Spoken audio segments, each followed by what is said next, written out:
Hello guys, welcome back to my channel another exciting blog. তো আগের ব্লগটা যেখানে শেষ করেছিলাম ঠিক তারপর থেকে আমি আরেকটা নিউ ব্লগ স্টার্ট করে দিয়েছি।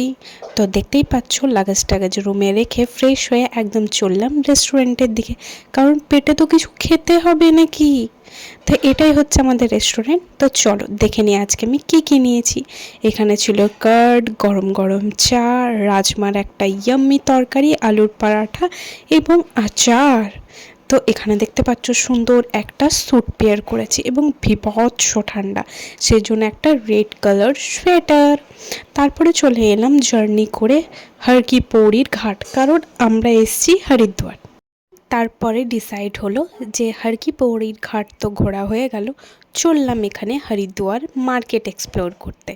দেখতেই পাচ্ছ প্রচুর দোকানের অপশন। কি নেবে তুমি বলো, কি চাই, এত দারুণ দারুণ জিনিস। কিন্তু হ্যাঁ, তার সাথে সাথে দারুণ কিন্তু দামটাও ছিল।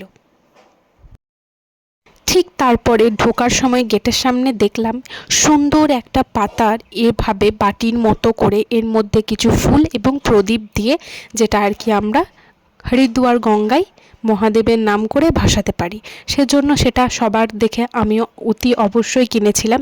এবং হ্যাঁ, এটা কিন্তু আমি রিলসও দেখেছিলাম, সেজন্য এটা কিন্তু আমার চালানোর খুব ইচ্ছে ছিল।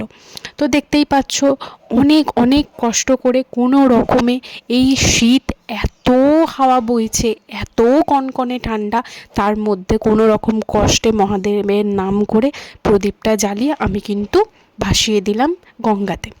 তারপরে মনে হলো চলো তাহলে একটা কৌটো কেনা যাক। আর এইটুকুনি পুচকি পুচকি কৌটোগুলোর দাম, যেগুলো নেওয়া উচিত 20 টাকা করে, সেগুলোর নাম নিচ্ছে 40 টাকা। ভাবতে পারছো? কিন্তু কি করা যাবে, এত দূর গেছি বাড়ির জন্য, গঙ্গার জল তো অবশ্যই আনতে হবে, তাই না? গঙ্গার জলটা নিয়ে নিলাম, আমাকে একটা আন্টিও হেল্প করলো, আর কিছুটা আমি নিলাম। তারপর আমার একটা বান্ধবীকে বললাম একটু ভিডিও করে দে, আমিও একটু যাই, মাথায় একটু গঙ্গা টঙ্গার জল দিই, যদি মাথাটা আমার একটু শান্তি হয়। তারপরে এই যে শুরু হবে এবার সন্ধ্যা আরতি, যেটা আমরা দেখতে এসেছি, তোমরাও দেখো।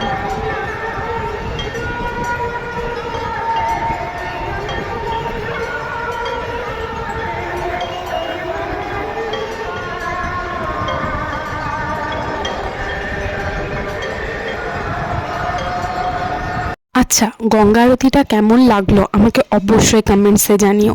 আর কারা কারা হরিদ্বার অলরেডি ঘুরে নিয়েছো আমাকেও জানিও। আমি তো ভীষণ এক্সাইটেড এই ট্রিপটার জন্য।